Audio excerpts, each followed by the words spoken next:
Le sort de l'histoire qui nous intéresse se joue ici, à 7000 mètres d'altitude, dans ce bastion de roche instable de la face sud du Shishapangma. L'adjudant Sébastien Moati est devant. C'est la 3e fois qu'il vient se confronter à ce sommet de plus de 8000 mètres, le 14e de la liste. Ce film est l'ultime épisode de l'aventure du groupe militaire de haute montagne avec cette face hostile, balayée par les vents du Tibet. Un face-à-face, jalonné de drames, d'échecs et de réussites.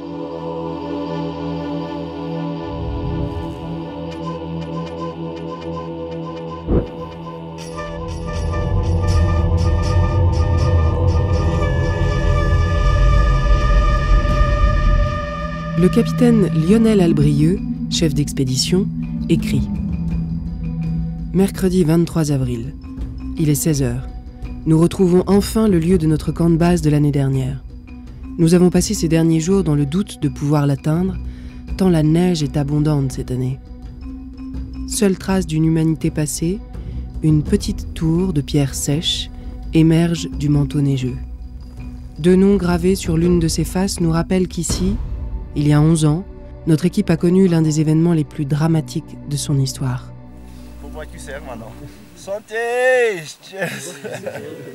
L'ambiance est décontractée, pourtant aucun des 4 grimpeurs n'a l'expérience de la haute altitude qui les attend. L'adjudant Sébastien Moati écrit « La tentation d'ouverture d'une voie difficile nous effleure, mais la face est impressionnante, et les dangers certains. » Tout le monde est prêt? John est chaud? John est chauffé. Ils sont prêts. Mais l'attraction du sommet les décide à mettre le plus de chances de leur côté. Ils choisissent la voie des Anglais. Top, ouest, 140 km/h. Au camp de base avancé, les prévisions météo tombent. Vent fort, 140 km/h au sommet. Le jour d'arrivée théorique va devoir être différé. Et pourtant, ils ont hâte. Est-ce qu'on pourrait utiliser l'image du gladiateur juste avant d'entrer dans l'arène? Je pense que le gladiateur est une sorte de Bob Marley comparé à nous. D'accord. Voilà. Je pense qu'il faudrait utiliser l'image du lion, plutôt. Lion? Avant de manger Blandine? Dans l'arène avec le gladiateur. Ah ok. Pour vraiment savoir ce qu'on ressent, tu vois. Finalement, une fenêtre moins vantée se présente pour un sommet, le mercredi 14. Ça dépote. Il y a un peu du vent, hein? On fait les malins à vouloir partir dans le mauvais, mais... pareil en vrai.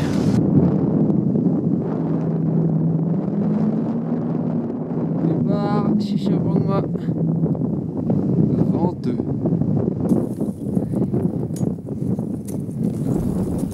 Allez Maxou, hein, plus que 1000 mètres. Sur son blog, le chasseur Antoine Bléton écrit « Notre routeur nous l'a annoncé. Il faut partir dans le vent si nous voulons avoir un répit au sommet. Mais là, c'est quand même taquet. Nous n'avons pas encore passé la rimaille que déjà nous y laissons de l'énergie. Le créneau de Beau est bien là, mais avec lui ce vent à 60 km/h qui souffle plein ouest.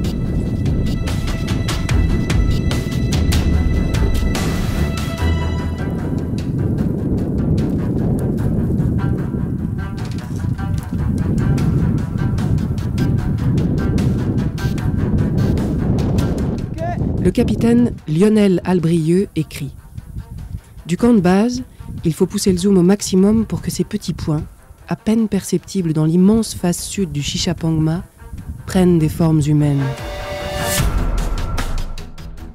Seule une longue et patiente observation permet de comprendre la logique de leurs efforts. Au fur et à mesure de leur lente progression, les ombres des arêtes rocheuses qui bordent leur itinéraire semblent danser avec leurs traces. Nous nous distrayons de ce spectacle sans cesser de penser à nos compagnons, dans un mélange d'admiration et de compassion. Ils doivent sacrément ramasser.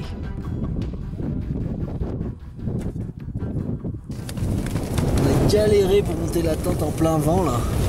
Ouais. Et on en a chié pour arriver jusque là. Ouais, c'est 14h, je referme, désolé. Ouais. 14h, maintenant faut se refaire la cerise jusqu'à demain matin. Jusqu'à quelle heure demain matin? Je sais pas, 7h, un truc comme ça. Ouais, moi je me disais 7h aussi levé. Ouais. 100 par 9. Pas de frontal. Ouais. Faut voir, putain, si le vent... Normalement, la météo, le vent il se renforce ce soir. Hein. À 6h, on va se faire défoncer. Ouais, on va ramasser comme des porcs.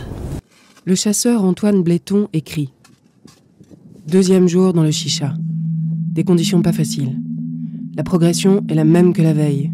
Couloir, pente de neige dure à 50 degrés, ligne de fuite époustouflante qui couperait la chic au plus chaud des skieurs de pente raide.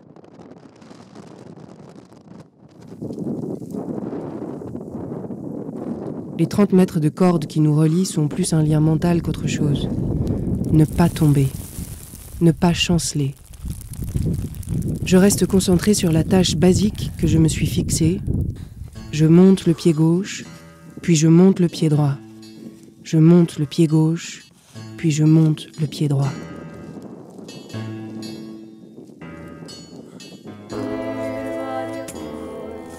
J'ai lu récemment Le guerrier pacifique de Dan Millman. Alors j'adopte cette stratégie. Où sommes-nous ? Ici. Quelle heure est-il ? Maintenant. Chaque jour est un de prix. Chaque nuit gagnée nous rapproche du sommet. Pas plus loin. Vivre l'instant présent.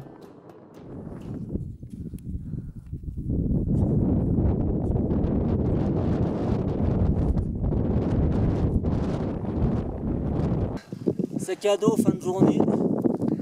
Rien de tel, quoi.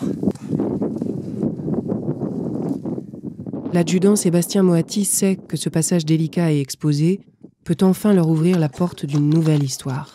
Bon petit M4, hein. Ah, M3+ pour les chamoniards, parce qu'en Oisan ce serait côté M4. Mais... Ouais, on va pas surcoter. Chamonix ce serait M3+ seulement. Derrière, un couloir de neige les attend.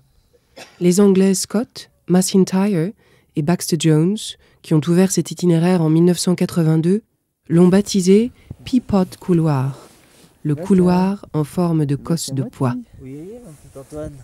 Ouais. Oh ben, si on était encore loin du bivouac, ça irait pas, mais là, ça va. Et Max ? Super. Ouais, super. J'ai jamais été aussi bien de ma vie, je crois. Ouais, je me dis que c'est le tracteur Ratiche qui va prendre la trace. Tracteur Bléton aussi. Ouais. Donc, Le Belton. c'est l'affaire de 3 minutes. Dis donc, c'est une belle technique d'assurage que vous nous faites là, mon adjudant. Une bonne technique de relais aussi. Hein. On est tous sur un piton qui bouge. Nickel. Avec Ouais. une corniche qui vibre à chaque pas de Sébastien Rattel, qui est pourtant à 10 mètres. Puis pas de couloir. Puis pas de couloir. Gousse de pois. Dans ce couloir à 7000 mètres d'altitude, la pression partielle d'oxygène est divisée par 2,5 fois. Les muscles sont au ralenti, mais qu'en est-il du cerveau ? Allez, je te teste. 8+5. Quoi ? 8+5. 14. 13.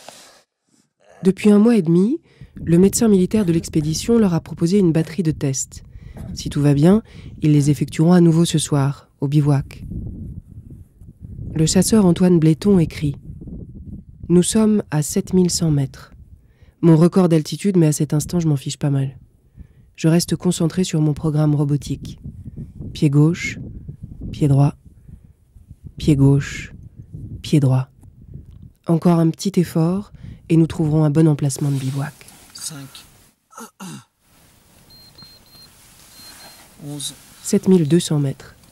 Comme lors de chacune de leurs expéditions, les grimpeurs du groupe militaire de haute montagne contribuent à la recherche scientifique. Cette fois, il s'agit d'étudier les effets de l'altitude sur la mémoire. 1. Dans la face, 2 d'entre eux ont encore l'énergie de mémoriser et calculer des chiffres qui s'égrènent dans leurs écouteurs. 2. 5. Stop. Ok. Alors, erreur estimée. 1. Le caporal-chef Sébastien Rattel écrit « À 4 heures, en pleine obscurité, nous partons. Un pied devant l'autre pendant 1 heure. Pas un mot entre nous. Focalisé sur ne pas glisser, ne pas se geler. Une pause sur un rocher pour permettre à nos pieds de se réchauffer, puis c'est reparti. » Il est 6h24. On a fait 400 mètres. 400 mètres. Ouais. Sérieux. Ouais. On en reste 500. 7006. Quoi ? 7006. Ah non, j'ai de la merde. Non, j'ai de la merde atomique. Non. Ça fait 300 mètres.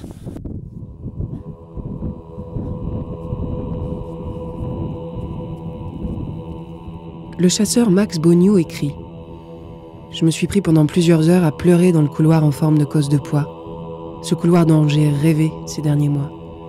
Je l'imaginais moins raide, à vrai dire. Les premiers sanglots sont venus en repensant à pourquoi. Pourquoi je laisse ma copine? Pourquoi je sens mon bide se serrer à l'idée d'un chiffre? Alors? On a 8000. 8000? Et on en chie comme des Russes. Il reste plus grand chose.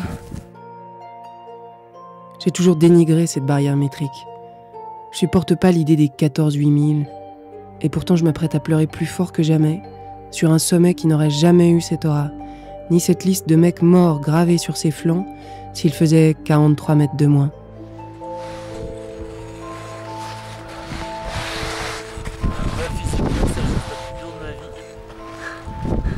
Premier 8000. Putain, bravo. On nous tous.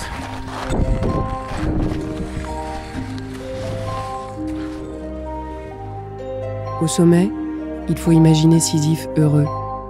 Lui qui a tant de fois roulé sa pierre et sa peine jusqu'au bout de sa bosse. Un sommet qu'on a atteint à 4 pattes, après les 50 mètres de dénivelé les plus longs de la Terre.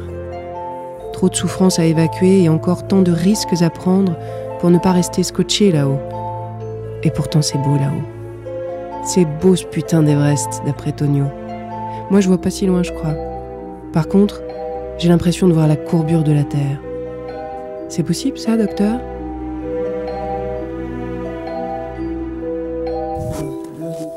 Tchétché.